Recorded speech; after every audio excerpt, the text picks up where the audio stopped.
Limousin, l'Auvergne. En plein dans la diagonale du vide, elle est très peu accessible par le train. Mais savez-vous pourquoi? Car si on regarde les cartes d'époque et celles d'aujourd'hui, on peut voir que pas mal de lignes ont disparu. Je vais d'abord vous parler de ces lignes déjà disparues, puis je vais vous parler d'aujourd'hui et des lignes qui sont menacées.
ligne de Clermont-Ferrand au Mont d'Or. Cette ligne, déjà menacée par le fait que le Ventadour se limite à Ussel, risque une fermeture totale et définitive. Cette décision vient de la direction régionale de la SNCF en Auvergne. Pourtant, cette ligne a du potentiel, car le Mont d'Or possède une station de ski, des cures thermales et permet le tourisme vert. Des horaires adaptés avec les correspondances à Clermont-Ferrand pour Paris ou Lyon permettraient le développement de cette ligne. Du côté fret, de nombreux clients pourraient être desservis, que ce soit échaliers, haut du Mont d'Or, trafic de bois, etc. Cela permettrait aussi de réduire le nombre de camions sur les routes.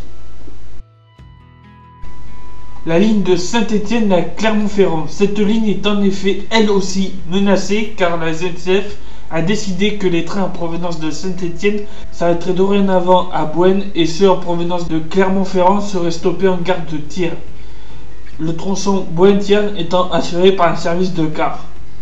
Tout cela car les voies sont en piteux état. Ce n'est pas parce que c'est comme ça que les circulations doivent être remplacées par autocars. Vous l'aurez compris, cela va faire aussi comme pour le Ventadour, que je vais vous parler dans quelques minutes. Le réseau ferré perd de sa substance. Il vieillit plus vite que les capacités du système à financer et réaliser des travaux. C'est ainsi que commence le rapport sur l'état des lignes ferroviaires en Auvergne-Rhône-Alpes. Le diagnostic est donc clair, le constat sans appel. 22 lignes ont été expertisées, soit 1400 km de voies, celles dites à faible trafic. Elles représentent 20% du réseau de la grande région. Aucune ligne dangereuse, mais plusieurs sont vétustes et en mauvais état, à tel point que si elles ne sont pas rénovées rapidement, il faudra les fermer ou réduire leur exploitation. 4 lignes sont particulièrement concernées. Celle entre Volvic et Mont d'Or d'abord, où la situation devient urgente. La circulation des voyageurs y est d'ailleurs suspendue depuis novembre 2015. Sur la ligne Thiers-Montbrison aussi, les voies sont trop vétustes. La portion entre Bouin et Montbrison est déjà fermée. La circulation pourrait être coupée sur toute la ligne dès cet été. Entre Lausanne et Chauffailles, les traverses de bois sont dégradées. Si leur état se détériore trop rapidement, la ligne pourrait être suspendue dès 2017. Enfin, sur la ligne Saint-Étienne-Le Puy, c'est la portion entre Firminy et Le Puy qui pose problème.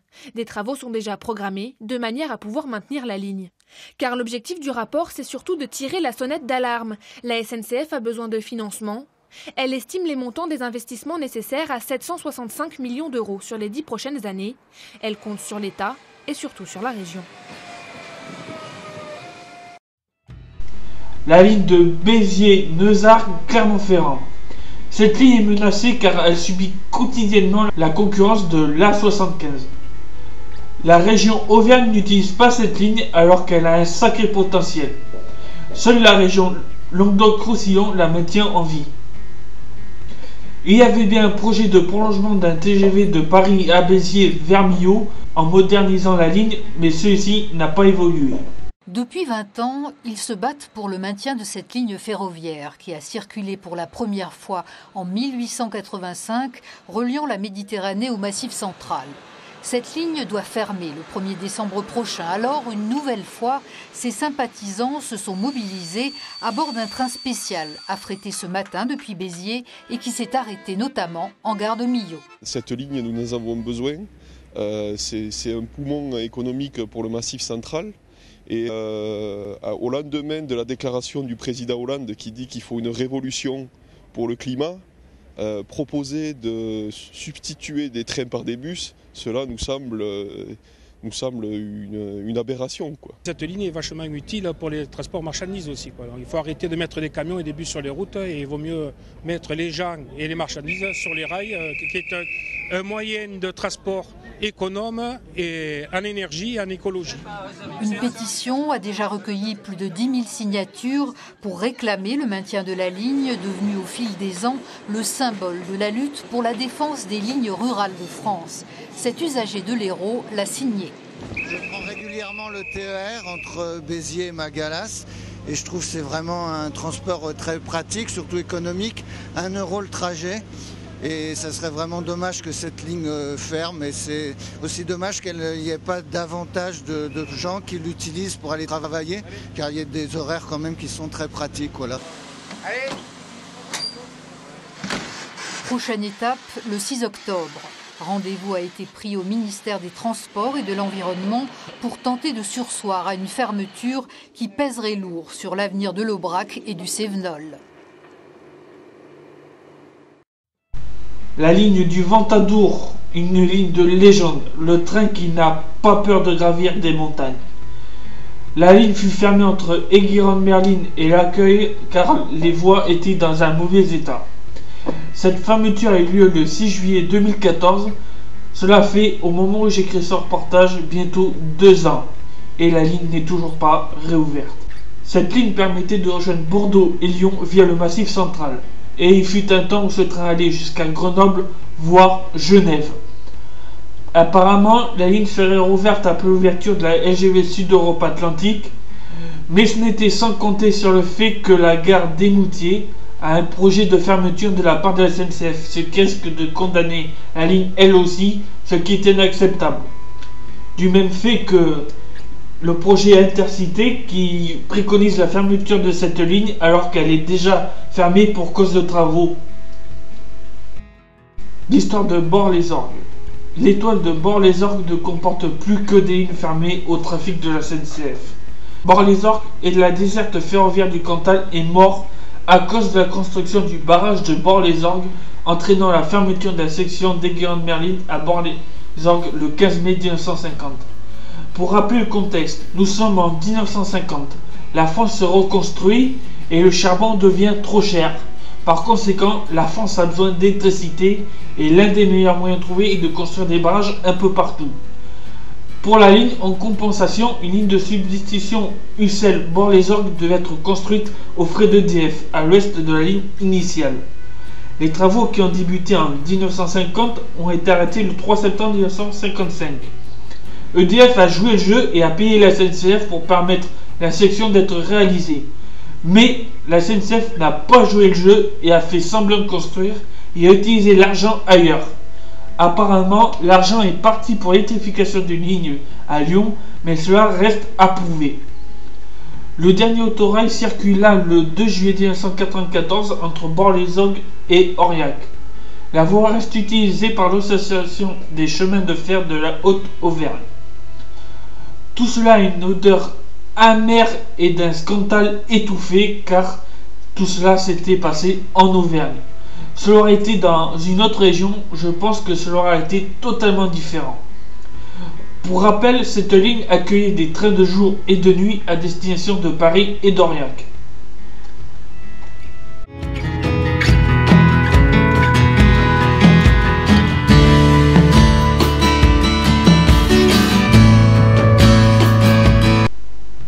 Pour conclure, comme vous pouvez le constater, de nombreuses, trop nombreuses lignes ont disparu. Le Limousin a eu droit à sa part de mort ferroviaire, mais il ne faut pas lâcher les yeux sur ces lignes, car comme vous pouvez le voir, la desserte en Auvergne est en train de mourir, car si on tue ces lignes, alors on tue le service public.